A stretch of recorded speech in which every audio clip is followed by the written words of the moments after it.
प्रेमचंद की 51 श्रेष्ठ कहानियों में एक कहानी में पढ़ रहा था बाबूजी। बात ऐसी है, जब भारत का बंटवारा भारत और पाकिस्तान के रूप में नहीं हुआ था, एक बाबूजी रहते थे। बड़ी नौकरी थी, अच्छी नौकरी थी। उनका विवाह हो के आया। सुंदर और धर्मशील सुशील उनकी पत्नी थी। रोज सुबह से भक्ति स्तोत्र आदि पढ़ती थी, प्रभु का स्मरण करती थी। बाबूजी को एक बात खटकती थी कि बड़े बूढ़ों की मर्यादाओं के कारण मेरी पत्नी इतनी सुंदर होने पर भी घूंघट में रहती है। मेरे मित्र आदि उसकी शकल सूरत भी नहीं देख पाते हैं। इसको थोड़ा सा फ्रंक होना चाहिए, नए जमाने में ढलना चाहिए। पति समझाते थे बाबूजी। पत्नी का नाम राधिका था। पत्नी लेकिन नहीं मानती थी उनकी बात। पति को लगा कि यहाँ घर परिवार में रह के यह फ्रंक नहीं हो पाएगी, और उनने अपना ट्रांसफ़र लाहौर करवा लिया।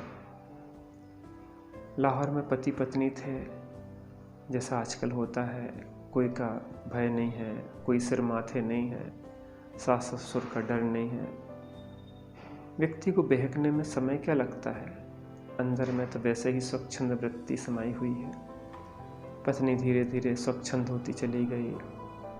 कपड़े भी भद्दे आधे अधूरे पहनना, देर रात तक नाइट क्लब में जाना, दूसरे मर्दों के साथ पुरुषों के साथ घूमना, शराब पीना, गोल्फ खेलना, ये सब क्रियाएं हो गई। बाबूजी को अपनी गलती का एहसास होना शुरू हुआ कि अरे मैंने बहुत बड़ी गलती कर दी। मैंने अपने पैर पे ही कुल्हाड़ी पटक ली है। बाबूजी अपनी पत्नी राधिका की क्रियाओं को देख के धीरे धीरे अंदर अंदर घुटने लगे, और अब वह बिस्तर पकड़ चुके थे। राधिका के लिए 5 मिनट का भी समय नहीं होता था कि वह उनके पास रह पाए। नर्स लगा दी थी, वही सेवा करती थी। बाबूजी बहुत दुखी थे। एक दिन राधिका किसी पार्टी के लिए जा रही थी। बाबूजी ने कहा, राधिका, क्या मेरे लिए तुम्हारे पास 5 मिनट का समय है? नहीं नहीं, मुझे जल्दी जाना है। राधिका, 5 मिनट का समय मांगता हूँ, ज़्यादा नहीं। जैसे तैसे राधिका आके बैठी। बाबूजी ने कहा कि राधिका, मैं अपने गांव जाना चाहता हूँ। मुझे अपने माता पिता की याद आ रही है, और मुझे अपने गांव के संस्कार, गांव की सभ्यता अच्छी लगने लगी है। जैसे मैंने चाहा था पाश्चात्य संस्कृति की अंधानुकरण रूप में, अब मैंने उसका फल देख लिया है। आज तो मैं देख के लगता है कि क्या तुम वही राधिका हो जो पहले थी, जो रात रात भर बैठ के मेरी बीमारी में मेरी सेवा किया करती थी। आज वही राधिका कितनी बदल गई है।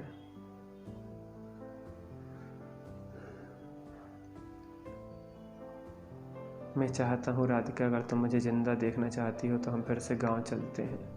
राधिका कहने लगी, नहीं नहीं, मैं नहीं जाऊँगी वहाँ, बहुत गंदा है सब। कौन सेवा करे सास ससुर की, कौन घूंघट डाले, कौन साड़ी पहने, कौन ऐसे लगे। अब मुझे यही अच्छा लगता है, मैं नहीं जाऊँगी। बाबूजी ने राधिका का हाथ पकड़ लिया कि तुम अगर मुझे जिंदा देखना चाहती हो तो प्लीज़ गांव चलो। बड़े समझाने पर राधिका तैयार हुई और दोनों गांव पहुंच गए। फिर वही जिंदगी, राधिका का लंबा सा घूंघट, सुबह से मंत्रोच्चार, भगवत भक्ति, माता पिता की सेवा, पति के प्रति आदर। लेकिन अब बाबूजी की दृष्टि बदल गई थी, क्योंकि उनने पाश्चात्य संस्कृति के अंधानुकरण का फल भोग लिया था। अब उन्हें उसकी किंचित भी चाह नहीं थी। वह अपने गांव में ही रह के बड़े आनंदित थे, प्रसन्न थे।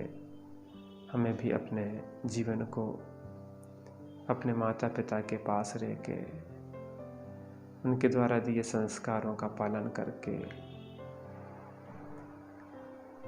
अपने धर्म आराधना पूर्वक बिताने में ही हमारे जीवन की सफलता और सार्थकता है।